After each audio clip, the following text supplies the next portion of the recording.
Hi everybody, and welcome to Lost Genre Reddit Stories. In this video, we've got a story from Am I the A-hole with an update, and one from Entitled People with someone who gets what they deserve. So if you want to get started with the stories, then just use the timestamps below the video. Now, I'd like to thank all of you that support me and my videos. It means a lot to me that you do, so thank you so much, and I hope you keep enjoying the content. And if this is the first time watching one of my videos and you like it, then consider subscribing to the channel and joining us on Discord. Now let's get started with today's stories. This post is from the subreddit Am I the A-hole, and it's by user ADH Dumpster Fire. Am I the a-hole for cancelling my wedding? Over the past year and a half, my fiancé, Jose, male 27, and I, female 25, have been planning a wedding for July of 2021. We've been together for 10 years and have lived together for 3 years.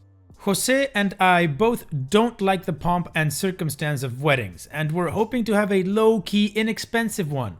My family, however, wanted something bigger. My mother has expressed to me just how much she's living through me in having this wedding. I have expressed to her plenty that social situations trigger my anxiety. She doesn't care. Jose and I gave in last year and agreed to marry in a church and have the big reception she wanted. Jose made sure if we were going to do this, my parents would pay for both the venue and the church fee. They agreed. Planning was stressful and it caused a lot of tension between Jose and me. It turns out the stress wasn't coming from the planning itself, it was the wedding as a whole. With my therapist's help, we identified that being a bride embodied many things my mother berated me for growing up and acted as triggers for my CPTSD.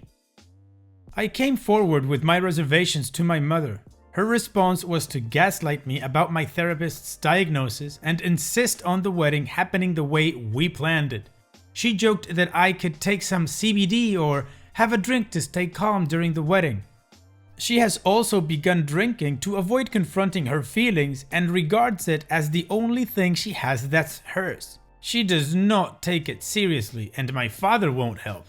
I found out that the private conversations I have had with my father about her drinking were shared with her. It got bad enough that at my bridal shower, she had 18 beers and berated my sister-in-law for calling her out on drunkenly crap-talking my brother to the family. Mind you, Jose's side of the family does not drink, as they've lost their grandfather to alcoholism. I feel horrible they were put in the position of having to watch her. When trying to make amends between my sister-in-law and her, she decided to take me on a car ride in which she screamed at, gaslit, and berated me for accusing her of being an alcoholic. She apologized for this half-heartedly, expecting me to forgive her and move on. As a result, I've gone no contact with her. Jose and I made calls and cancelled the big wedding altogether and are instead going to quietly get married at the courthouse this Saturday with a small group present. Half of the deposit from the venue was non-refundable, but we decided to take a small personal loan to make sure we don't owe my parents anything at the end of this. His side of the family is completely on board, while mine is sending emails and pleading with me to be a better person and make up with her. I know I've made a lot of missteps in this. I should have set my boundaries much earlier in this mess and stayed firm in not having the wedding. I wanted to hear from an unbiased party whether I'm being unreasonable. Am I the a-hole? No, OP, you are not the a-hole. You said it yourself in the last paragraph. You just made the mistake of not setting the proper boundaries. This wedding is supposed to be about Jose and you and nobody else. Your mom doesn't get to live through it unless you actually want that. But since you don't, then yeah, of course, you are not the a-hole here for cancelling the wedding that she imposed on you. Jose and you deserve to have the wedding that you guys want. Smart move cancelling everything and actually taking out a loan so that they can't hang any money over your head. Now you should just go and have the wedding that you guys want. And don't even worry about what your family says about you having to forgive her and be the better person or whatever. This is not about her or your family. This is about you and Jose. Jose's family is understanding of the problem and they're not pressuring you into doing what they want you to do. They're just happy you guys are doing what makes you happy. That's good enough. And if anybody should be apologizing, it should be your mom and all of that side of the family. What do you guys think? What is your judgment? Let me know in the comment section, and now let's move on to the community comments to see their judgment. Podunk Boy 89 says, "Your family are the a-hole here. They forgot that the wedding is about the bride and groom, and not everyone there. In extreme case, it may also extend to being about the kids if they are really young and really important to the relationship, but probably not applicable here." Anyways, at the moment you had reservations, your mom should have dropped everything to figure out a way to accommodate your concerns. When she fled from her duty to do that, she lost her right to complain about any of this. Enjoy your courthouse wedding, OP. Sorry for all the strife. And OP responds, "My mother had straight up told me that the wedding wasn't supposed to be for us. It's a celebration for the family." One of the emails I'd received from my aunts was verbatim, "You know, the wedding is a chance for us to celebrate you. Please don't go off and elope and deprive us of that privilege." Angron85 says, "Not the a-hole. Why is it the person wronged has to be the bigger person? Just do what's best for you and your partner." Weskit says, "Not the a-hole. Your mother's a case. 18 beers at a bridal shower? That sounds humiliating for you. I'd hate to see how she'd handled her alcohol at the wedding reception. Anyway, you and Jose made the right choice, and it sounds like you have a healthy relationship. Best wishes for the future." OP's edit. I'm floored, honestly, at how much traction this has gotten in the past few hours. I can't begin to thank you all enough for your words of kindness and guidance in this very strange time. When I made this post, I think I had expected to get more of a mixed response, but reading all of the not the a-holes come in has admittedly thrown me for a loop. I've since subbed to many of the subreddits recommended to me by other survivors of narcissistic parents and cannot thank you enough for y'all taking time out of your day to reach out. Jose and I will be remaining no contact with my mother and family going forward, and can't wait until the smaller, more intimate wedding this Saturday. For some needed context that's popped up in the comments a few times, the car ride I went on with my mother was not while she was drunk. I'm trying to meet the character limit on the post. I neglected to mention this was on a separate day from the shower. I apologize if that's misled anyone. Well, the community is definitely backing OP in that she should do the wedding that she wants, and she is not the a-hole, and the mother, just stay no contact with her. Which is exactly what OP is doing according to her update, so good on her for that. Now, if you guys are curious about how the wedding went, let's move on with the update to see what happened. Yesterday, I married the love of my life and partner of 10 years in a quiet little backyard ceremony. 15 people were there. Friends, family, and Jose's immediate family. The ceremony took all of 15 minutes thanks to our amazing Justice of the Peace. And the celebration was fun.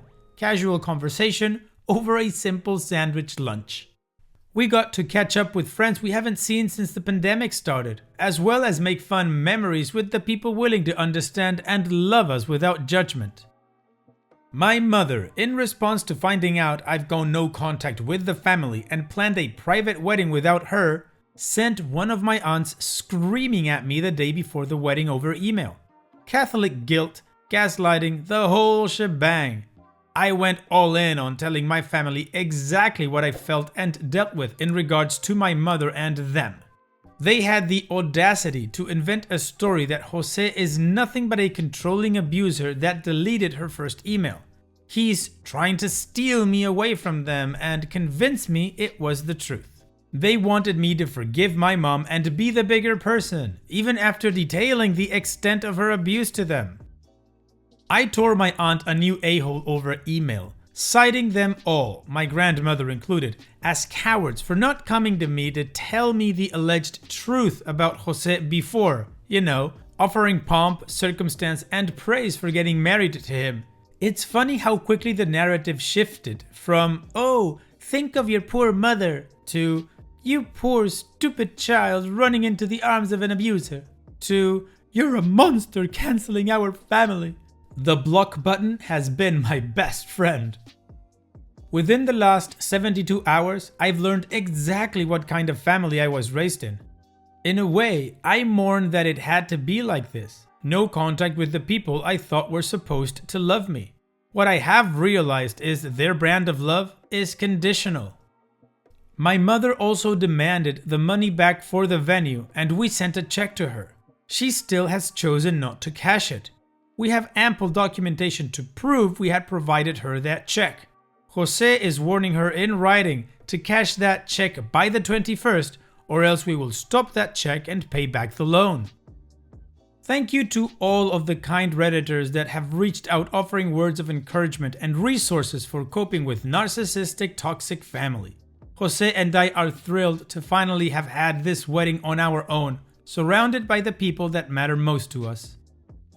Willoughby, congratulations on everything. Congratulations on getting married. Congratulations on enjoying the wedding that you wanted to enjoy. Congratulations on cutting out all of that narcissistic, toxic bunch of family that you had.